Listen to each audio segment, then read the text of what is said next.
Alright, welcome to the video creating a professional email address. Because having an unprofessional email is one of the most common mistakes people make on their resumes and CVs.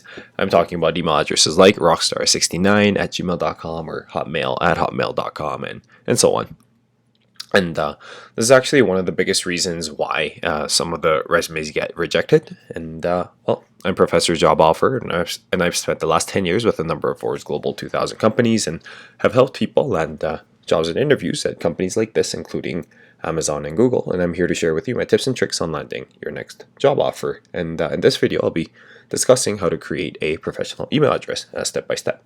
So email address, just so we're clear on what it is, this is the actual email that I use. And the very first part, we call this the username or the email prefix. And this is customized, so you can actually choose whatever you want on there. And then you have the @ symbol right after that. And then you have the domain name. In this case, is Gmail. And at the end, they call this the TLDs, which is the top level domain name. But that's how an email address is structured. So step number one of creating a professional email is by choosing a domain. So what did we say the domain was? Well, it's the thing that comes right after the @. So there are many free domain or email service providers, including like Gmail, which is provided by Google. You also have the AOL Mail, which is the America Online Mail. You have the Outlook, which is the formerly Hotmail, and it's run by Microsoft, and you also have the Yahoo Mail. So any of those will work.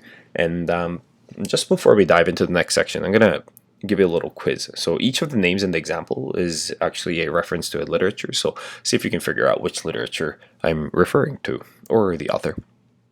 So creating a professional email in step number two after you've chosen your domain is you're going to have to choose your username or email prefix. Remember, that's the very first thing that comes right before the @. In this case, it's Professor Job Offer. There's a couple different methods. I'm going to show you 12 different ones. So see which one works best for you. So method 1-A. You'll understand soon why it's called -A. So you have your first name initial plus last name plus the domain. Well, and the example here, the reference here is Harry Potter. So if we were to follow this method, we would take the first initial of Harry, so H Potter, you write the full last name at domain.com. And you have method 1-B, where it's exactly the same, but you actually add a period or a dot in between the first name initial and the last name. So you have H.Potter at domain.com. You have 1-C here, which is another way to do it. If all the other methods are taken, you actually replace that dot with an underscore. So we go H_Potter at domain.com. Pretty simple, right? You have the second method, which I call it 2-A. And this is where you write the full first name and full last name and the domain. So the literature reference here is Bruce Wayne. So if Bruce Wayne was to create an email address, following this method, we would go Bruce Wayne, so the full name at domain.com. And for method 2-B, you just add a period in between. So we go Bruce.Wayne at domain.com. Pretty straightforward. Maybe you see a pattern here. So 2-C is actually just an underscore. So we go first name underscore last name at domain, which will be Bruce_Wayne at domain.com. That brings us to method 3-A, which is where you write the full first name and you take the last initial followed by a domain. And in this case, we're going to take the reference Victor Hugo as our example name here. So you take the full first name Victor and then the last initial, which starts with H. So you go Victor H at domain.com. And then 3-B, of course, is going to be to add a dot or a period in between. So you go Victor.H at domain.com. And you have 3-C, the pattern exactly the same. So you replace that with an underscore. So we go Victor_H at domain.com. Right. And then this brings us to like the final set of methods, which I will call method 4-A. So you take the last name first, and then followed by a first name, and then the domain.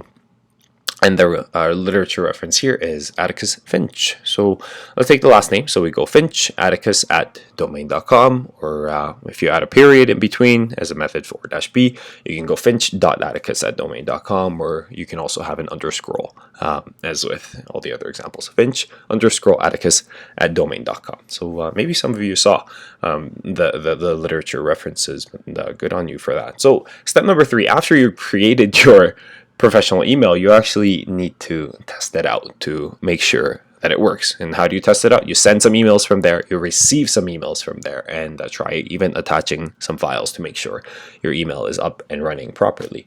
And just going to end the video with the quiz answers. Well, first and foremost, the Harry Potter. I'm sure maybe most of you knew, but it's the fantasy novel series by J.K. Rowling. Maybe some of you are more familiar with the movie series. And we have Bruce Wayne. If you're into like the superhero comics, Bruce Wayne is actually the Batman. It's a wealthy American individual living in the Gotham City. It's a fictional city. And the third example, Victor Hugo. This is not English. He is a French author and the author of these two famous novels. The Les Miserables. I don't think I pronounced that properly, but it's where the protagonist is Jean Valjean. So perhaps you know that name more. Maybe you're more familiar with that name than Victor Hugo.